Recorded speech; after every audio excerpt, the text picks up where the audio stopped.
NXT. All right. August the 29th. Not much in the way of news and notes, except this is the second time it's been reported that Brian Pillman has been hired by WWE. This time is supposedly the official time he was hired by WWE. He was supposed to be on Heatwave 2 weeks ago. Well, last week, rather. He was supposed to be there. He was supposed to have been signed 2 weeks ago, but it was just a tryout. So apparently he really is in the Performance Center now, and he will not be debuting until at least September, which is, next week. But if so, then good. He was dogged out by the AEW fan base. The moment he left AEW, he was dogged out as being, not very good, and he's nothing, and yada, yada, yada, as if he was given a lot of opportunities or whatever. The AEW fan base are very, very hard on people who don't have like a long indie track record. Like, they're very nasty towards those people. That's why they're kind of brutal towards a lot of the NXT roster. If you don't have like a lengthy amount of time on the indies, and that reputation, like they overhype the reputation of some guys while underhyping others. Pillman doesn't have a long track record, but he was in MLW for a long time. He was in the exact same company with MJF, and nobody ever said anything negative about him. When he was signed by AEW, they had never said anything negative about him. And then the moment he leaves, all of a sudden he was trash and he was nothing and all this kind of stuff. Now, I don't know if it was political, because I don't know what his politics are, but something tells me that I always thought he had something. I don't know what it is. I don't know if he's going to be a main event player or a perennial mid-carder. I don't know. We haven't seen much of him. When he was in MLW, he was doing the Hart Dynasty, which is basically hanging out with David Hart Smith and Teddy Hart. And he was sort of like a little hanger-on. But he doesn't try to be his dad, which is a good thing. But he tries to replicate that look a little bit. So hopefully in NXT he'll get the opportunity to see what he can really do and stretch his wings, because AEW was not the place. It was not the place that was going to help him grow. AEW is not really that, unless you got somebody behind you that's really been pushing for you, like Cody was for MJF, and what Jericho is for Sammy Guevara and stuff like that. You're not going to get very far. You got to have a pedigree already. It's the only place in the business right now where you can be a top star, but you have to have been in the business 10 years before you even get there. WWE is not really like that.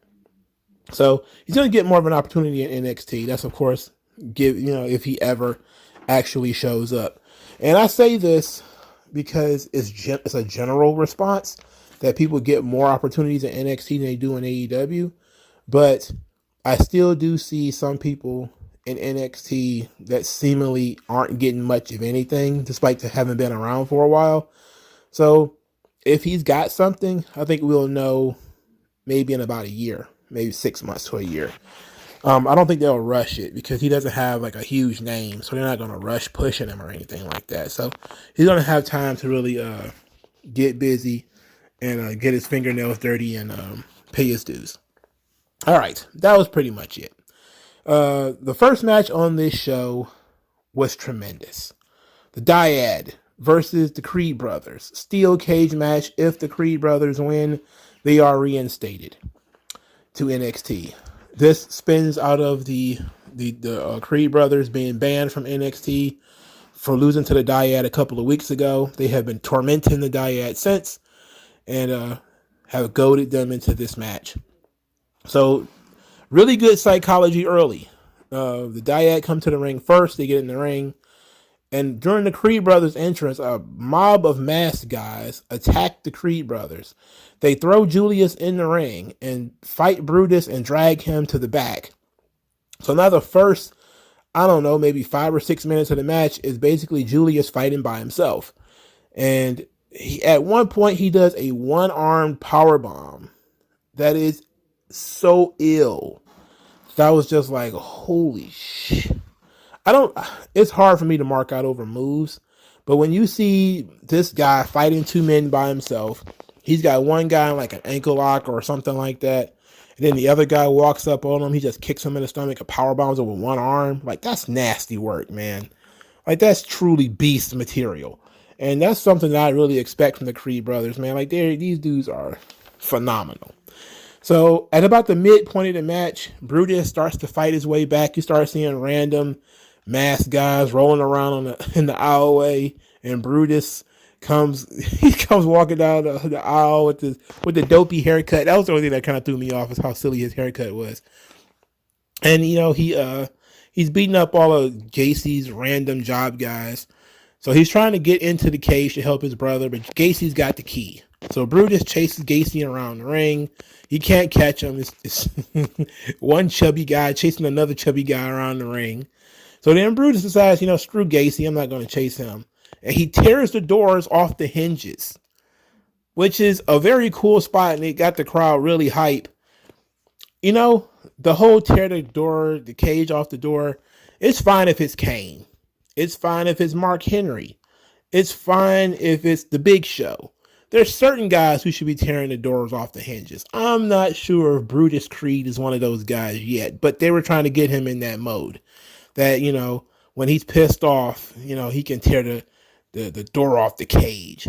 So he gets in there, and things very quickly go the Creed brothers' way.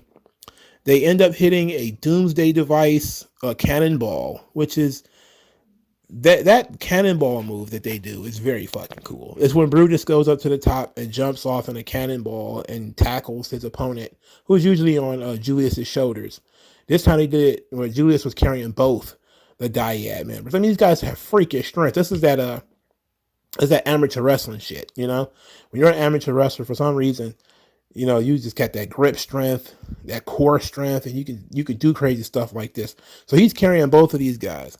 And they do the double cannonball, which was a great spot.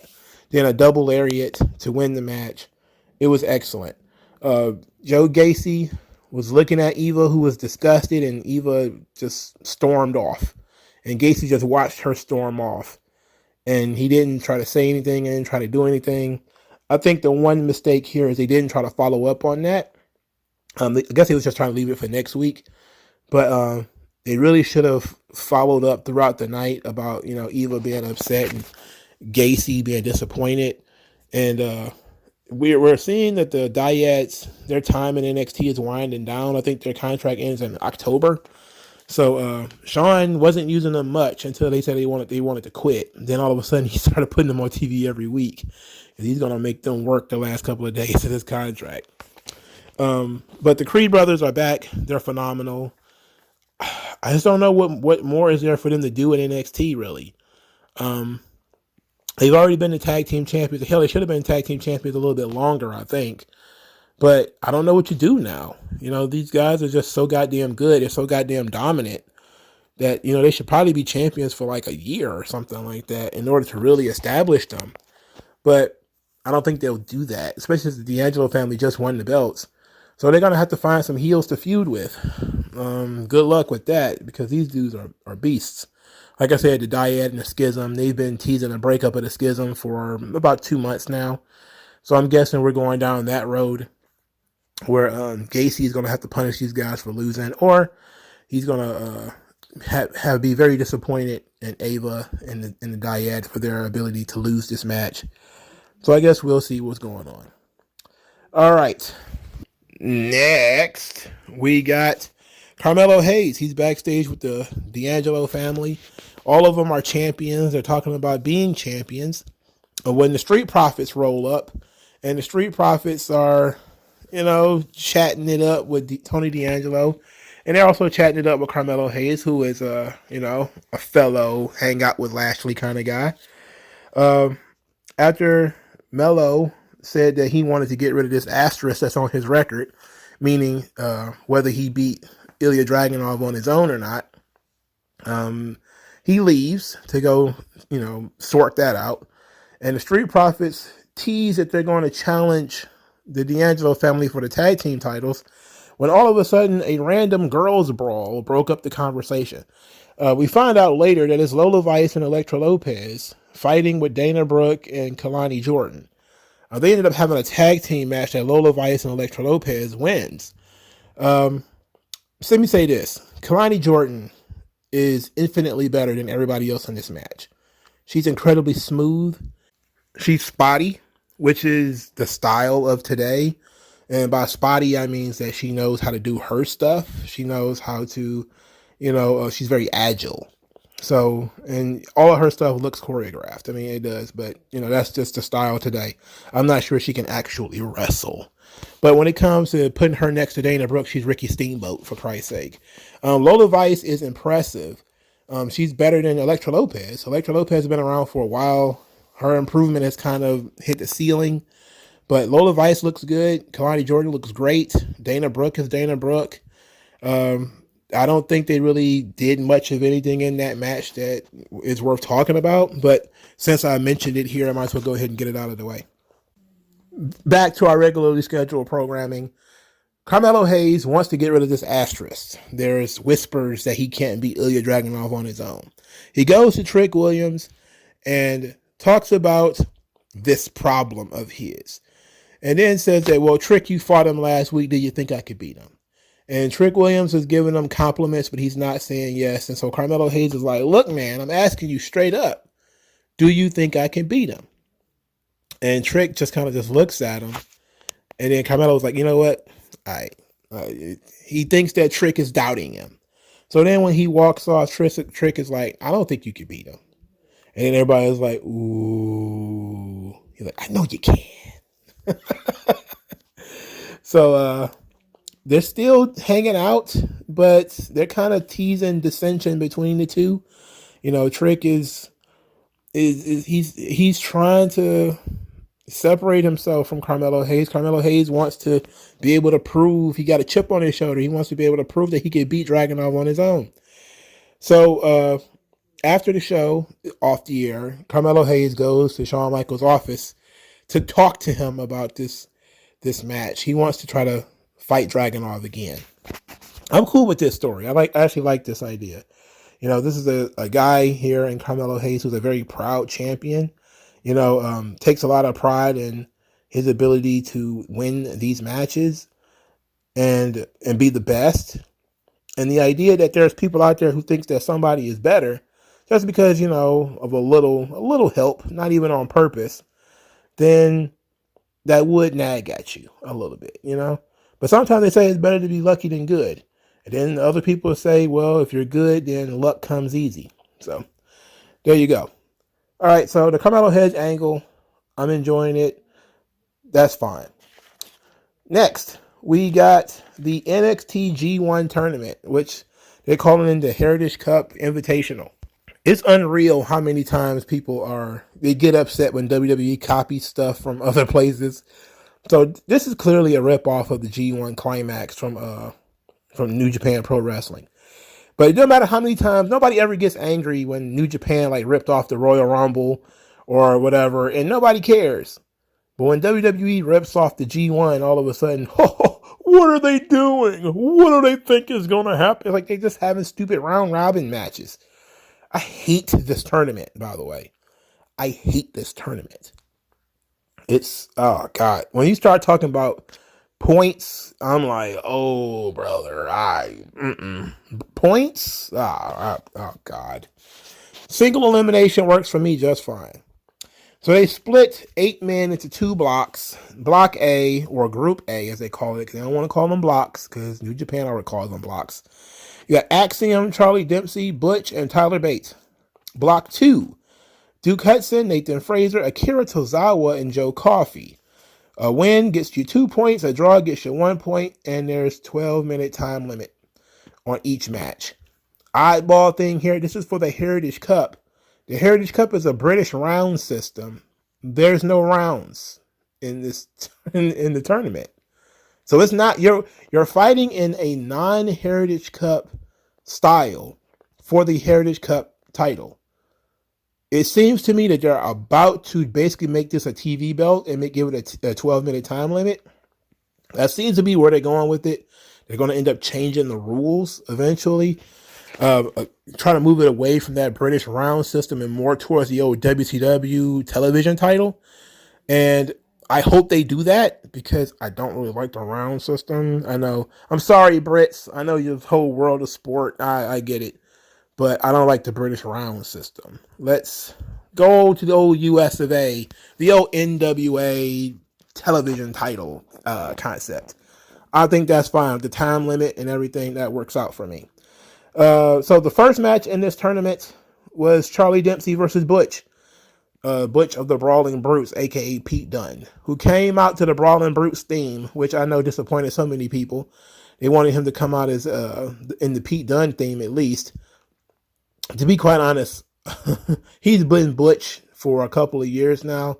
Honestly, forgot he was a Pete Dunne. And I haven't seen him win a match in so long, I don't even remember what his finisher is. So when he actually hit the bitter end, I was like, oh, that's his finish?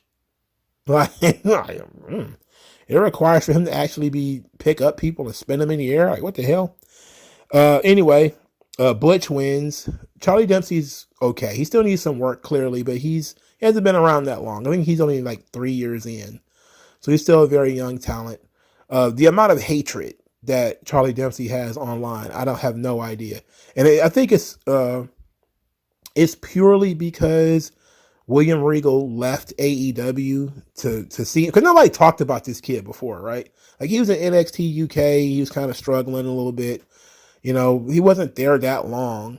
Then he came over here and he was okay. Again, kind of struggling a little bit, trying to find his footing. But every time he comes on screen or anything now, people are talking about how irrelevant he is, how terrible he is. And I'm just like, I don't know. I don't think he's that bad. I've certainly seen people worse than Charlie Dempsey. And then you realize, like, oh, these people just want William Regal and AEW to do the Blackpool Combat Club stuff. And he left to help his son. And so now all of a sudden, you know, this guy is terrible. He's the shits. And no wonder William Regal left to help him. It's like, oh, God, relax. Anyway, Dempsey was okay. He lost this match. He loses a lot anyway. So Butch has 2 points. Next match was Joe Coffey versus Nathan Fraser. Nathan Fraser's gimmick is that he's fast. That's his gimmick. And he was so fast that in this match he almost broke his own neck running off the ropes. How do you hit the ropes and then you come back off the ropes faster than the rope has moved and end up with your head popping the top rope? Like, it's insane how he managed to do that. I don't know how he managed to do that, but he did it. And he almost like he's about to break his own neck. Joe Coffey wins the match because he won this match. Okay. This tournament is just going to kick my ass. It's just a bunch of matches. Just matches. There's nobody in this thing with I guess as time progresses, this tournament won't be over until September 26th, by the way. So for the rest of the month of September, there's going to be at least 2 matches a week on NXT that will just be Heritage Cup stuff and will likely have no real storyline aspect to it outside of Heritage Cup stuff. Oh, brother. Oh, man. Oh, I don't like the NXT G1. I tell you that. I don't like round robin tournaments. I'm not a fan of it in any sport, really. I don't like trying to keep track of points and, you know, who wins this and who wins. I don't. Straight up single elimination. Let's make it simple. The greater drama in single elimination anyway. You know, instead of you can lose 4 straight matches and still somehow be involved because other people are not counting and sitting down and trying to do the math.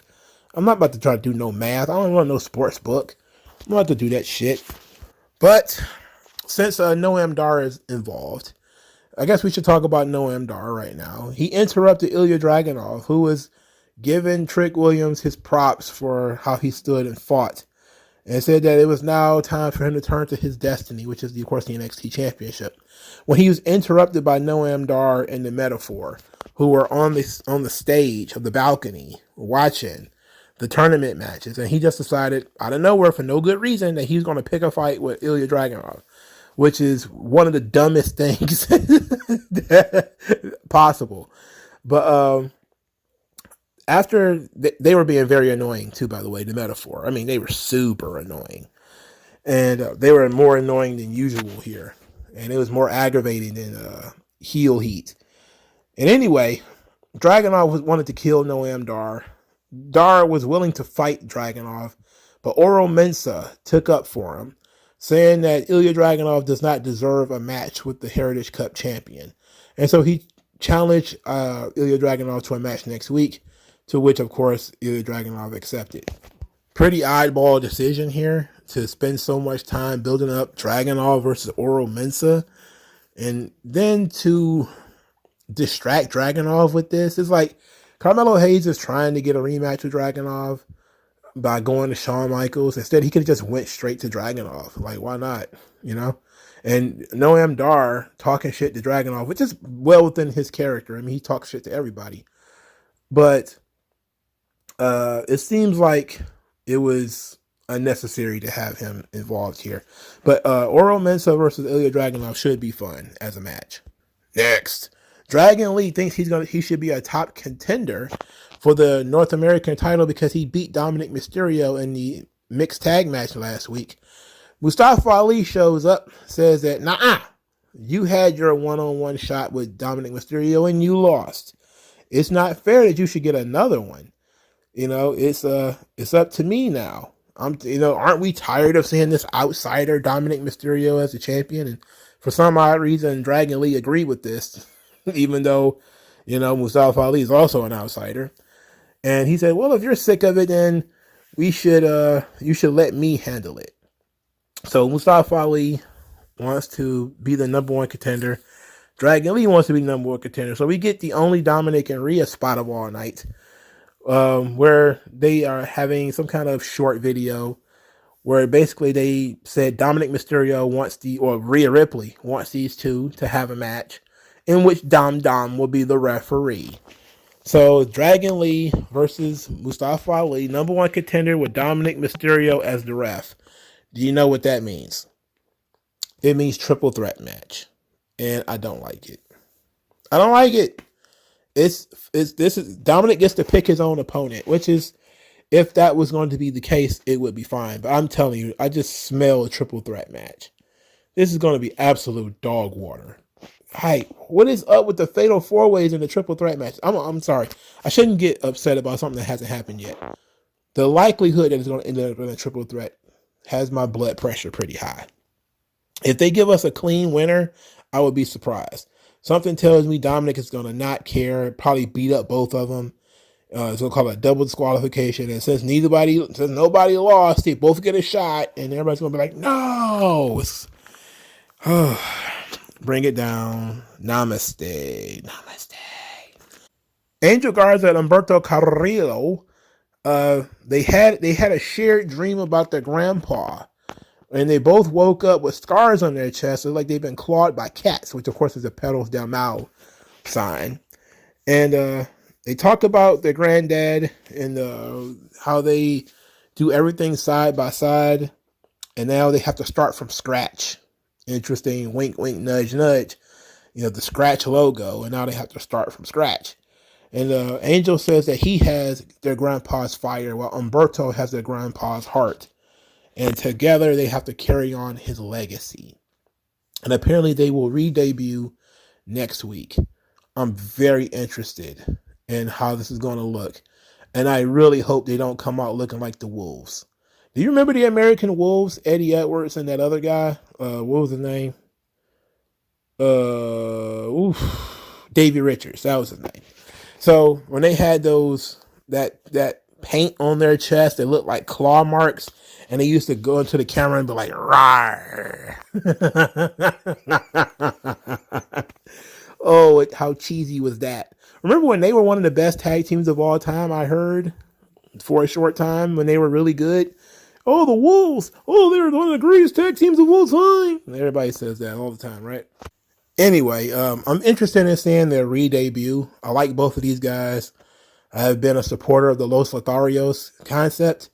I really want to see what this is going to turn into, what this looks like, and I'm willing to give it, a wide berth on that. Von Wagner has challenged Bron Breakker to a match next week, no disqualification. Bron Breakker went up to Baron Corbin, wanted a thank you. Baron Corbin was like, nah, I'm not giving you no thank you. Get out of my face. So then Braun Breaker threatened to do bad things to Baron Corbin if he got involved in his match with Von Wagner. To which Baron Corbin was like, I don't care about you or Von Wagner. I will not be getting involved. And I was sitting here like, yeah, why would he get involved? And why do you care if he gets involved? I don't want these people involved with each other. This is a complete and total waste of Braun Breaker. If the guy must take bumps, he should go take bumps for people who matter, not for Baron Corbin and Von Wagner. Sorry. The crowd is actually behind Von Wagner now, which is a positive. So they're far more behind him now than they were before. So this works out fine. Von Wagner, Braun Breaker, no disqualification. They're trying to spice it up, but I don't know if you can polish that turd. Braun is great. Von is not. This ought to be an adventure. I can tell you that much. It's going to be an adventure. Dijak defeated Eddie Thorpe, or as I call him, EDM Tatanka. I could have done without this too. I don't care about Dijak. I don't care about Thorpe. I don't care that Dijak punched him in the head with a belt. All of this spins out of Thorpe going on some kind of spiritual quest where he smoked peyote and hung out in the woods looking at desert creatures and spirit animals and totem poles and everything, and still came back and lost. Look, I mean, this is just the weirdest goddamn thing in the world. I don't like Dijak. I don't care about this. I don't care about either one of these guys. So I find it hard to say much more than I don't care about these people. Chase University, I do care about, though. Despite the fact that I don't like Andre Chase, I am enamored with Thea Hale. So for the first time in, I think, the 2 years since she's been on the roster, Thea Hale skipped class. And this is when we find out that Andre Chase is not a very good teacher. He's been had Duke Hudson in his class for a long time. It was giving Duke Hudson props and talking about pre-gaming for the Heritage Cup tournament, which Duke Hudson is in. But he didn't know Duke Hudson was Australian. He had no idea. So Andre Chase apparently is just not the best teacher. Anyway, Thea Hale shows up immediately after class for some odd reason. And then she started giving Andre Chase some lip about how, what is he going to do? Because she skipped class. Like, what about it? So Duke Hudson is like, oh, look, let's go to study hall. And we'll go study up for the Heritage Cup thing. And she's like, I don't want to. I have something else. I have plans to hang out. And JC Jane is her friend. And JC Jane is wearing all black. And Thea Hale is also wearing black.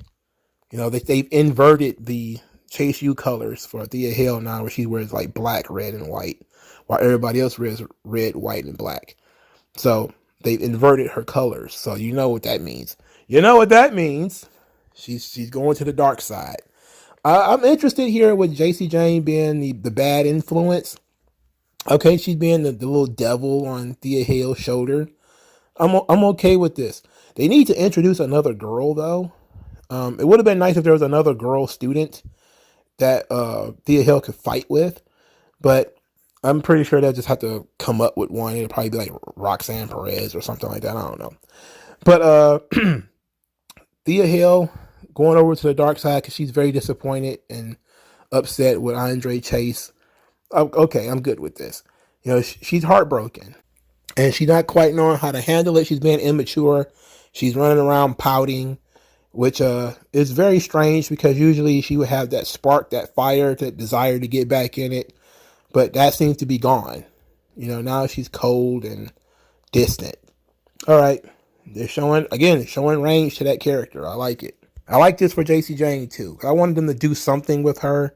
And this works. I think JC Jane with somebody to bounce off of works. Some characters, they need another person. And I think JC Jane probably did need another person. I don't know if there should be a tag team as much as JC Jane just being a negative influence on Thea Hale is something that is legit just good for her character. Wes Lee, he wants a rematch for the NXT title, but nobody's talking about him, so I don't know what's going on with him, whatever. Tyler Bate challenged Dabba-Kato, and also talked about, his rivalry with Butch and wanting to end that rivalry somehow in this tournament. I mean, this is the feud that created NXT UK, if we're being honest. And for a little while, it was a good thing. I'm not sure I'm really biting a bullet for a match between those two now. Not just because it's two baby faces, but also because Tyler Bate is severely less interesting now than he used to be. And so is Pete Dunne. Sorry, Butch. He's also less interesting than he used to be. Even though Butch is a more fun character that people can get involved with, I don't think he's got the stuff anymore. He seems to be lacking something. I don't know. It's hard to say.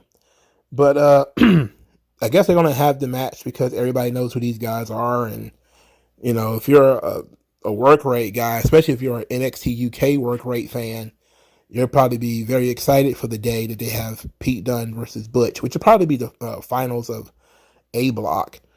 But I'm just kind of like, okay, let's see how it goes. So Fallon Henley went up to some guy who was sweeping the ring, which was absolutely funny. And this guy talks like he ain't got no front teeth.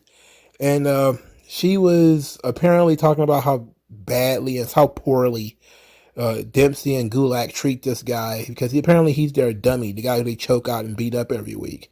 And it turns out this is Miles Bourne, who is very impressive, actually. And she actually recruited him for their team, because they're going to have a 6-man tag or something like that. And Miles Bourne is going to be on teams with Josh Briggs and Brooks Jensen. I wish we could get rid of Brooks and Jensen, but we can't. So, Miles Bourne, okay. I've seen him on NXT. I've seen him on Level Up. And I think I've seen him as a job guy on NXT. He's another one of those guys who's very smooth. He's also does not have a lot of experience. But as a way to get him on the show, okay, fine. They're finding different ways of introducing new characters, not just with vignettes, which is, of course, my favorite way of doing it. But another way of doing it is introducing them as background characters that you push to the forefront. Guys that you've seen hanging around like they did with Hank, the security guard, where he was just a guy you saw. And then slowly but surely they push Hank to the forefront. So now Hank has like an origin story, He's not just a guy who steps from the ether, but he's a guy who was there for a little while and now he's in the forefront for a reason. So they're already doing this thing with Miles Bourne, which I think is perfectly fine. I think he'll work out better than Hank, because I haven't seen Hank in a couple of weeks now. So that ought to work out fine. All right, so I beat around the bush for a while. I did everything except the main event for a reason. I was completely all over the place in this episode. If you was trying to follow this, I feel bad for you. All right, so there's 4 promos. They vary in quality, as usual, leading to the fatal 4-way match for the women's champion, for the number 1 contender for the women's title. Roxanne Perez says a couple of months ago she would have talked about respecting her opponents, but that would be a lie now. She doesn't care who she has to go through. She called herself the Prodigy for a reason, and she's tired of hearing about her potential.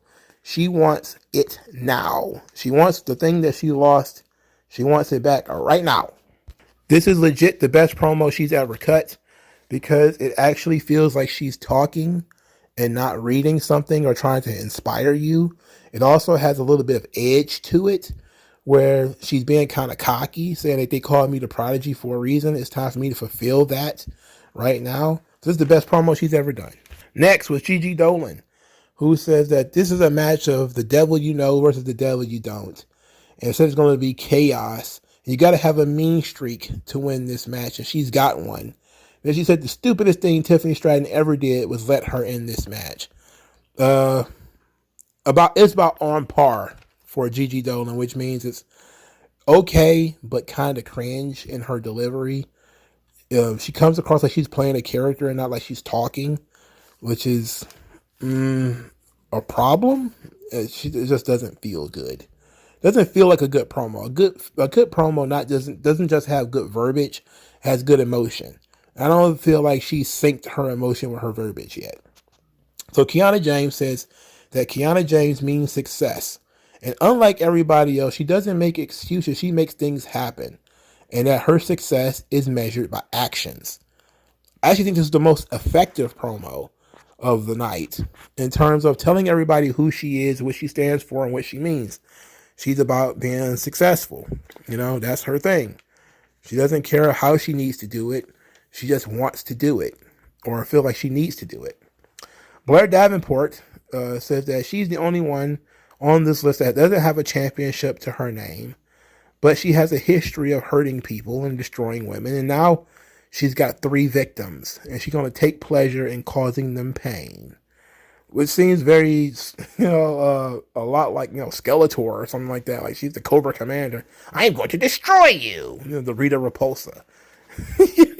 Like very generic villain promo. I'm going to destroy you. I'm going to make you squeal. Okay. Whatever. It doesn't matter. All right, so the main event of the evening. Fatal 4-way for the number 1 contender for the women's title. Gigi Dolan, Roxanne Perez, Kiana James, Blair Davenport. There is 2 baby faces, 2 heels. Tiffany Stratton is a heel. And, you would think one of the baby faces is going to win this match. Nope. A heel won the match. Kiana James pinned Gigi Dolan to win this match. The match itself was okay. It was kind of sloppy, which is typical of these fatal 4-ways, is that, they bunch up in corners and fall all over each other. They take turns doing moves to one another. There's no real psychology to it. There's very little story to it.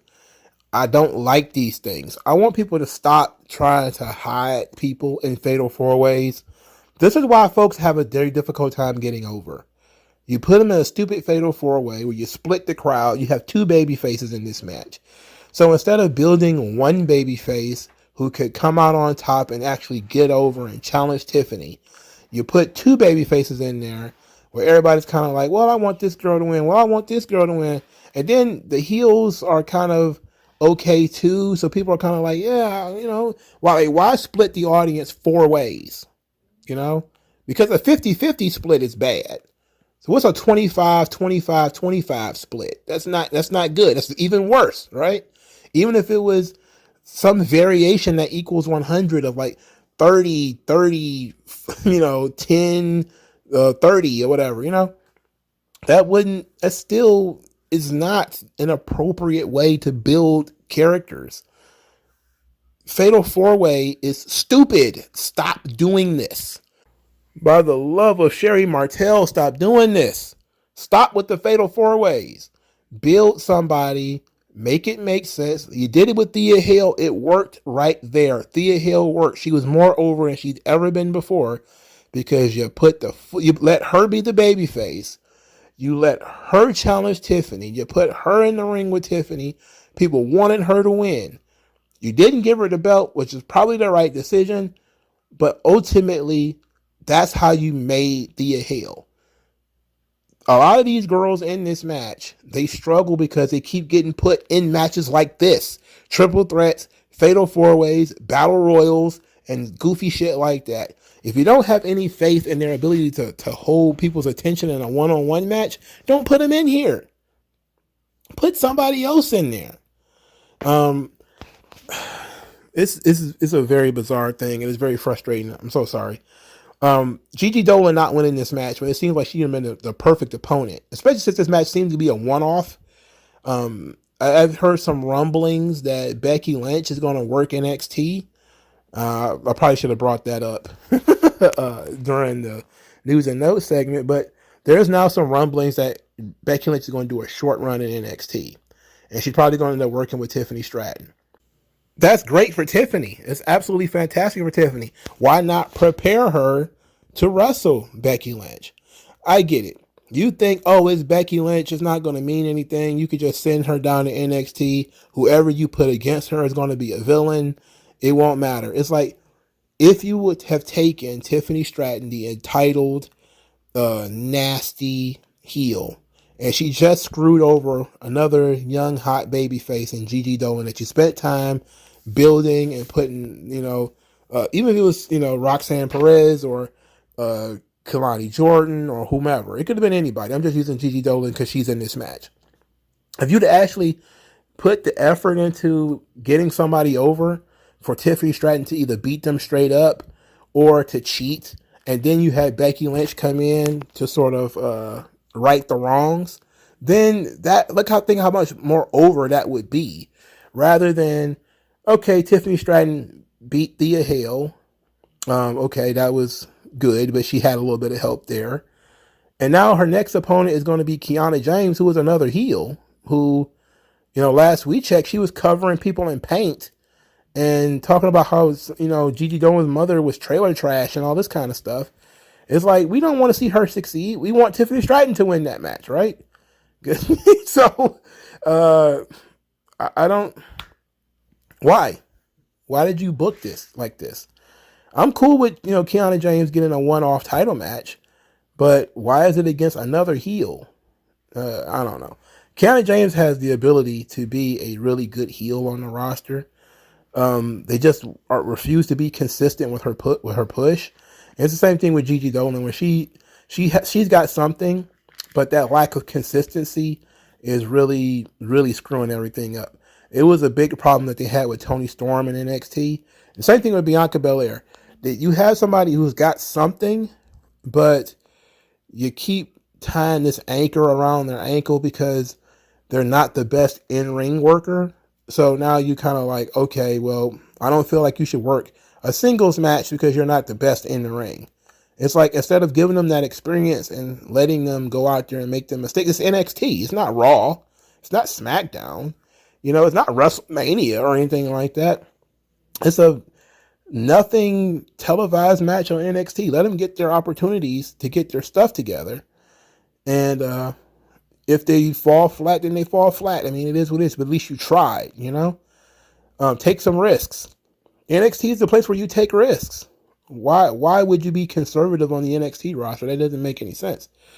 But somebody like Gigi Dolan, who is struggling, I don't think she's that great in the ring, and I don't think she's really jumping off the page as a character, but clearly she's got some charisma and people are willing to follow her. Give her the chance, get out of the way, give her the gas, and let's see what happens. But the inconsistent booking is really throwing everything for a loop. For starters, the win one, lose one, mid-card booking. Like she beats Kiana James, she loses to Kiana James. She beats JC James, she loses to JC James. It's like, okay, fuck. Come on. Nobody's going to get over with that 50-50 booking. She's already got 2 strikes against her in the fact that her work is not up to par as far as it should be, considering her experience, and her promo isn't where it should be, considering her experience. Now you want to give her shitty booking, too. So now, of course, she's not going to get over and, be the star that you may want her to be, because you're not helping. At least if she's struggling, on a personal level, supplant that by better booking. Then maybe you'll hope that her ring gets better, that she'll get more confident, her promos will get better, and that sort of stuff. Tiffany Stratton is not really good promo, but in the ring she's good, and in booking she's booked very well, so everybody forgets that she's really not a good promo. Roxanne Perez, she was booked very well for a time, and people forgot that she wasn't really a good promo. So, and she was good in the ring. So she was, she was able to cover up some of this stuff. Kiana James is about a solid on everything, but she's 50-50 booked when it comes to wins and losses. She never really goes out there and beats anybody flat and, has proven herself to be superior to everybody or anything like that. But she's a heel, so it doesn't really matter if she loses a lot, because if you're, as a bad guy, you're going to rack up losses. The idea here is that everybody here, Blair Davenport included, is losing too much, not giving enough. And people are like, yay, Shawn Michaels knows how to book the women. It's like, okay, no, he doesn't, because he keeps putting them in fucking fatal 4-ways, triple threats, and battle royals. Stop doing that. Let these, you gotta push the birds from the nest and let's see if they fly or not. You got so many birdies that if they can afford to fail. If Gigi Dolan fails, okay, next. We'll move in somebody else, and then we'll just keep Gigi over here somewhere. She'll keep working on it, but we'll push Kalani Jordan, or if she was able to return Sol Ruka or whatever, and let's see what she's got. Keep the revolving door going. And if somebody sticks, okay, we can find a place for them. But everybody else, let's just keep moving. And to me, if you're going to do the whole Tiffany Stratton, Becky Lynch thing, that's a beautiful business. But I just feel terrible because Tiffany Stratton should be better off than she is right now.